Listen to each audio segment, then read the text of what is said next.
shot. Very good shot. He likes it. He loves it into the slot outside off stump. Drives that one through the gap for 4.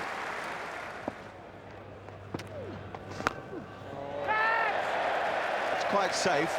It mightn't necessarily make it to the boundary road, but it does. That's a biggie. A real biggie. Oh! What a shot.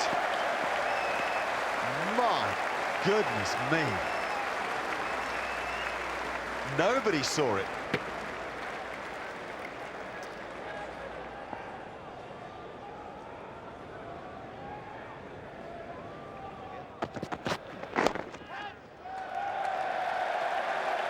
Crisp stroke from Geraint Jones. He played well in the first innings.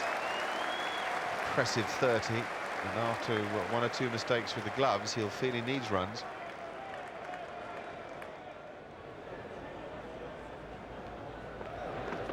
Oh.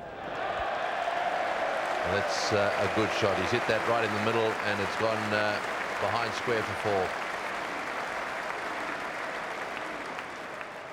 And then, rather sadly, the umpires got together because of some drizzle. At that moment, the clouds seemed to get a bit lower, the light got worse, and the decision was to curtail things for the day. He was delighted with his form. He had to have been. He bowled really, really well. 156 for 5 then, England. Pietersen, top class, unbeaten with 42. He took them on. He showed he had skill and courage. Plenty of technique there, incidentally, as well. The Australians, 2 for Lee, 3 for Warne. He's the master. And afterwards, Michael Slater had a chat with him. Yeah, I had a pretty good rhythm going from the start today. I think all the bowlers bowled pretty well. We bowled in partnerships, which I think was the key. And look, they got off to a good start, but we knew if we got one wicket, there was enough happening that we might get a couple, and that was the case. Yeah, I mean, the quick bowlers didn't do the job for Australia this time round, not like the first innings. You only bowled 7 overs in the first innings, and I suppose you walk out there knowing that you've got a much bigger workload, and you came into the fore a lot sooner.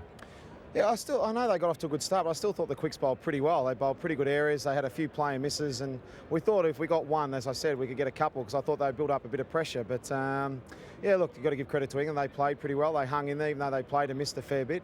Look, I thought it was just great Test cricket. I thought it was hard-fought Test cricket, 2 good sides going at it, and at the end of the day, I'd much rather be in our position at the moment than theirs. How do you feel? How close are you at being at your best? Oh, look, I mean, every time I play these days, every time I play, if I don't bowl that well, or I suppose the statistics don't show I bowl that well, they say you're no good anymore, and I have a good day today, and they said, look, he's bowling as good as he ever has. So, look, all I've got to do is be happy with my bowling, and at the moment I'm pretty happy with the way they're coming out. I think I can always tell with my shape, if I'm getting that drift and getting that spin like that for 2.5, 3 day wicket, then I think they're coming out okay.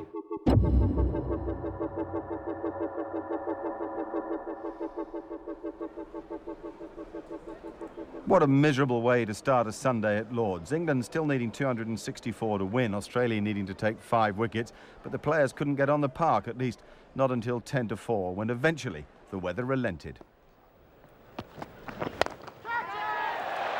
Gone. Miss pull from Geraint Jones. It's a soft dismissal, really, in the situation. Well, you're not wrong, Athers. That's a gift. It's like, here, catching opportunity. You're not going to drop these. It's 158 for 6.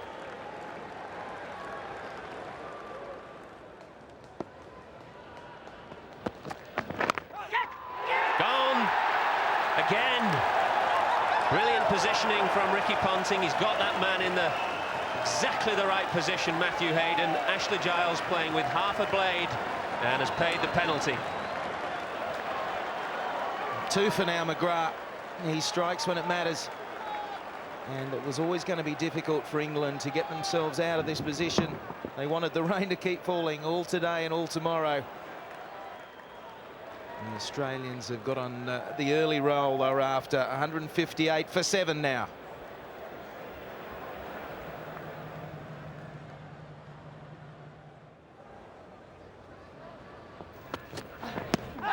Oh, that's close. Yes, Rudy Kutsen, and that slow lift of the hand and the raise of the finger. That was a good delivery. It might have hit Hoggard on the back pad. I'm not certain about that. We're behind Hoggard with the naked eye, but that is another good breakthrough for McGrath. Nicely bowled. Yes, I think you're right, Richie. My initial reaction was perhaps a little high, but let's have a look at the replay. This will tell us. It nipped back. Oh, no. That it nipped back a long way. I think fair enough. It hit him in line with off stump. That's the end of Hoggard. Out for a duck. It's now 164 for 8.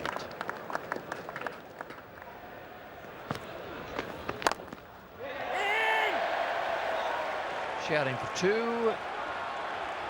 And he'll get it. 50 for Pietersen. 2 good innings in this match. In what, unless we get a few more cloudbursts, is going to be an Australian victory. Pietersen has played very well.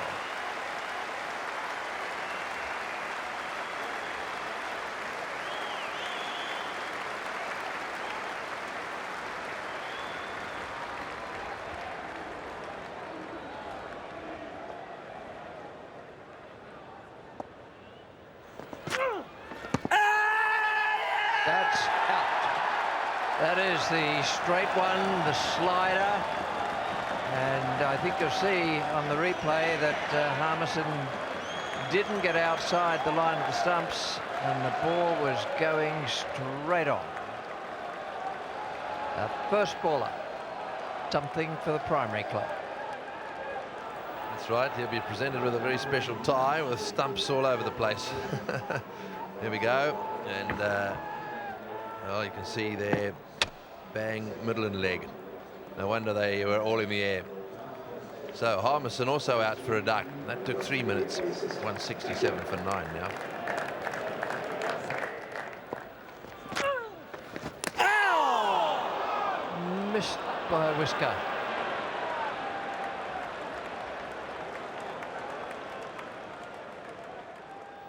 And he tossed it up beautifully. Hit the edge of the rough. It missed the off stump by an absolute skerrick. Well, if Shane Warne doesn't end up on that honours board in the dressing room, it'll be by that much. Absolutely nothing.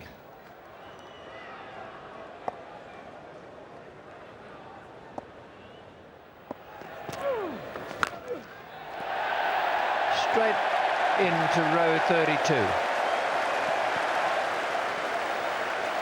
That is a great shot against the spin. He smashed it way over the top of mid-wicket. And the minute it hit the bat, it was going to end up in the crowd. Just watch this. Whew.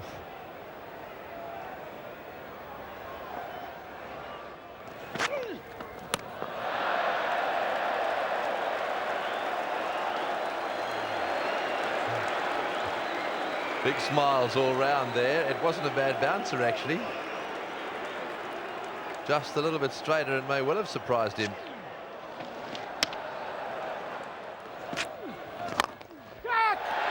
That's a beauty.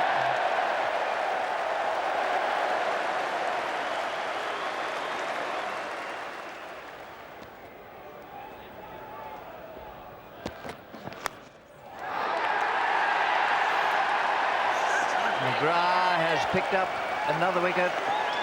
4 each for McGrath and Warne. The Australians have won this opening test match.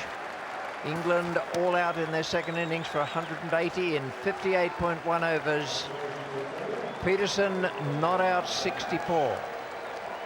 Very fine performance from him, making his debut, and an excellent performance from the Australian team. They started very badly, and they looked as if they'd lost a lot of confidence. They're back in business. And there was a chilling symmetry to the very end. Warne and McGrath involved in the final.